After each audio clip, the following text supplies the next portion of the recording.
Just a heads up, this is the second part of a video analyzing Breath of the Wild. In part 1 of this video, we looked at how the Great Plateau sets the precedent for freedom and exploration through meaningful distractions and interesting open space. Before proceeding here, you should check that video out for some nice context. But if you're all ready to go, then let's dive into what else the plateau introduces to us before setting us loose in Hyrule.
So after using the Sheikah Slate to raise the first tower, a task that can take you anywhere between 30 seconds to an hour, depending on how well focused you are, we get some more exposition from our friend the Old Man, and he encourages us to take a dive into our first shrine.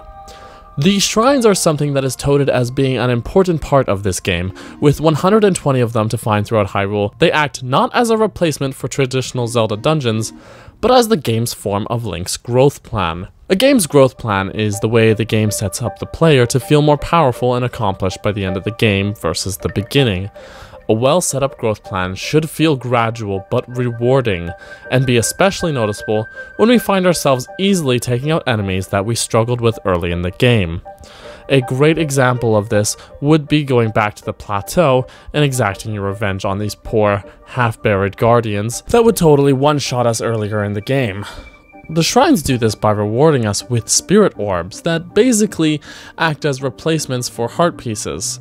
You can cash in 4 spirit orbs to expand either Link's stamina or heart containers, meaning that Link can either grow to stand a better chance in combat, or to be able to go longer doing things like climbing, sprinting, or paragliding, anything that would normally deplete your stamina gauge. And wouldn't you know it, there are exactly 4 shrines, therefore 4 spirit orbs, to obtain on the plateau, meaning that in order to proceed out into the world, we need to have a taste of this growth plan. We cannot leave the plateau until Link is stronger in some way. But what else do these shrines provide us with? It just so happens that these first 4 shrines are the most important in all of Hyrule.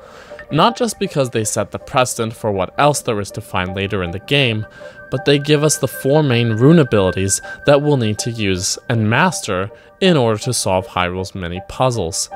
Many of these puzzles have a focus on the game's physics, which just so happens to be a great application for these runes. Due to encouragement from the Old Man and proximity, the first shrine you'll likely end up visiting is Shrine Omen Ao, where you will receive the Magnesis rune. The shrine is designed in a way that teaches you the applications that this will have in conjunction with the game's physics, whether it be lifting something out of the way to discover what's underneath, using a heavy block to shove things out of your way, and even engage enemies, building bridges, or opening heavy doors. These basics carry over to the rest of the game and are expanded upon even more greatly in future shrines and dungeons. The same goes for the other 3 rune shrines. From vaulting bombs back and forth, or learning how to use the Cryonis rune as a quick defense, or to push open this gate, or to reach higher ground, or using stasis to abuse physics.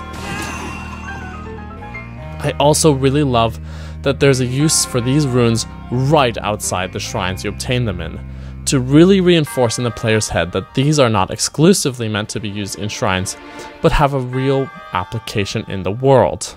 What I like about this approach, that is, rather than progressively giving us our main items throughout the game, as in previous Zelda titles, the game refines down what's useful and gives us all 4 main abilities within the first hours. What I like about this is how it gives the player freedom to explore anywhere in any direction, and rather than consistently building new puzzles around the newest cool item, only for it to be forgotten later, just think of how underused the spinner was in Twilight Princess, the game instead gives us a smaller amount of abilities with greater application.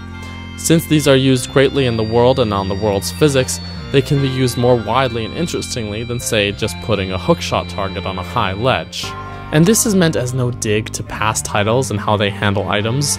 Obviously, I am a huge Zelda fan and I love how these games have been designed, but I also understand that Breath of the Wild is not like other Zelda games in its approach to items, and that's okay. And using runes to discover secrets is not the only thing we learn in the plateau. While wandering, it's likely you'll stumble upon the old man's cottage where you may find him sitting with the cooking pot. In order to make it to one of the shrines, you'll need to learn how to cook some food that will give you a cold resistance bonus, and here our gathering and cooking skills are taught. The old man's diary tells you that the cooking spicy food gives you this bonus, and gathering nearby spicy peppers will yield just that food.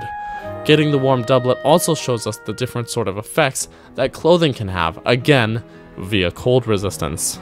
Now, a design choice to teach you, via gameplay, mechanics and concepts that will be reused later in the game is nothing new to Nintendo or any good game developer. But what strikes me as being important here is how well this design choice is carried forward into the game. These mechanics are something that won't just be used in one dungeon with an item used to beat that dungeon boss.